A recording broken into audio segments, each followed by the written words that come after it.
На научном форуме «Арктика и вызовы современности», состоявшемся 1 апреля, Якутская академия наук представила проект интернет-портала о мамонтах. По словам создателей, идея такого портала зрела с 2012 года. В современном мире существует множество электронных баз данных в различных сферах науки, но большинство из них каталожного типа, из-за чего нужную информацию приходится долго искать. В отличие от таких электронных баз, мамонтовый портал снабжен мощной поисковой системой. Благодаря ей легче находить и анализировать данные по находкам. Система имеет два входа. Один текстовый, как обычно во всех базах данных, и один графический, который завязан на картографической системе ArcGIS.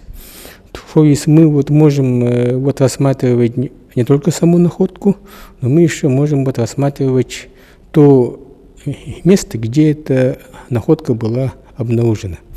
Для палеонтологии вообще важны не только сами эти объекты, но и места, где они были найдены. Основой для портала являются паспорта объектов.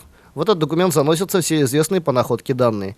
Это вид, род, пол, биологические и геологические возрасты. Также туда включаются проведенные генетические исследования. Уже на начальном этапе проект поддержали крупные держатели мамонтовых коллекций. Это Якутский институт геологии алмаза и благородных металлов, зоологические и палеонтологические институты Российской академии наук и Центр мамонтовых исследований в Хот-Спрингс, США.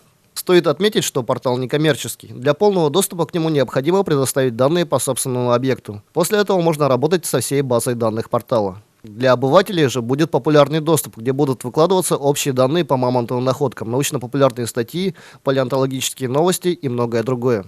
Портал создавался за счет внебюджетных средств Академии, полученных за проведение различных выставок. В дальнейшем его развитие потребует уже более серьезных финансовых вливаний.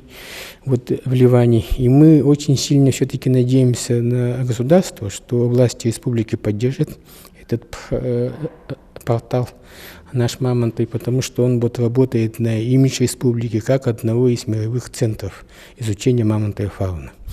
И мы еще надеемся, что благодаря к привлечению и массовому участию российских и зарубежных партнеров все-таки удастся заинтересовать и большие научные фонды.